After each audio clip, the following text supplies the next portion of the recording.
John, Johnny Boy D'Amato, died January 1992, was a New Jersey mobster and former acting boss of the Cavalcante crime family.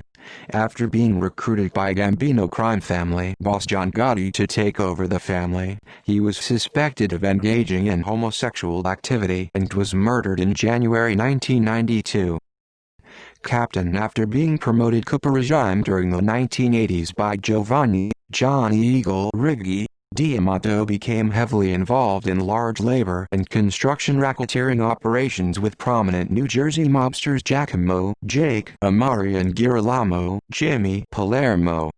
D'Amato of the powerful Elizabeth faction of the Cavalcante crime family, was soon a cooperator of high-ranking members Charles, Big Ears Majuri and Gaetano Corky Vastola in illegal gambling and loan sharking operations.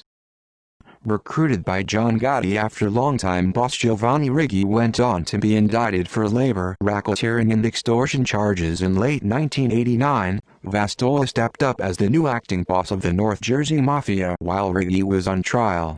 It was around this time, rival Gambino crime family boss John Gotti reached out to several members of the family in an attempt to gain full control of it.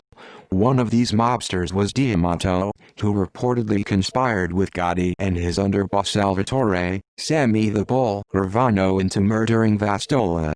Gotti was later convicted of this conspiracy. Soon, Riggi was convicted of his charges and sentenced to 15 years in 1990, which meant that Vastola kept running the day-to-day activities. Only after Riggi's conviction, Vastola was convicted in major extortion charges and sentenced to 8 years in prison. From behind bars, Riggi promoted D'Amato as acting boss of the Cavalcante crime family. Murder in January 1992, Anthony Capo participated in the murder of acting boss D'Amato. Earlier in 1991, D'Amato's girlfriend, retaliating against D'Amato over an argument, told Anthony Rotondo that D'Amato was an active bisexual. She described swinging encounters that D'Amato had in Manhattan sex clubs with both women and men.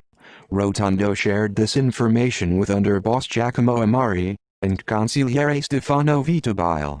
As Capo himself described it in court testimony in 2003, "Nobody's going to respect us if we have a gay homosexual boss sitting down discussing La Cosa Nostra business." In addition, many family members believe that D'Amato was controlled by Gambino boss John Gotti. The three men ordered D'Amato's execution and gave the job to Capo, Vincent Palermo, and James Gallo.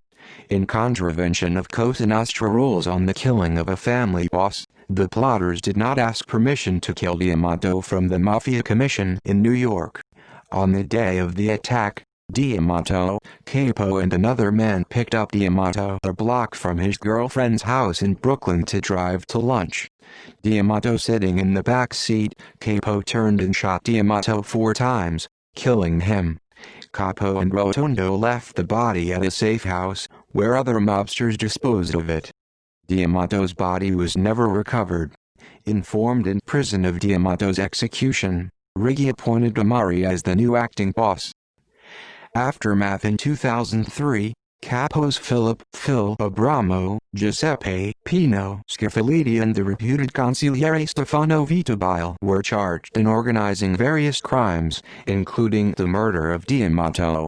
Reputed men involved in the murder conspiracy, Palermo, Capo and Rotondo would later testify about this murder against their former associates. In 2006, Abramo, Scafelliti and Vitabile were sentenced to life imprisonment.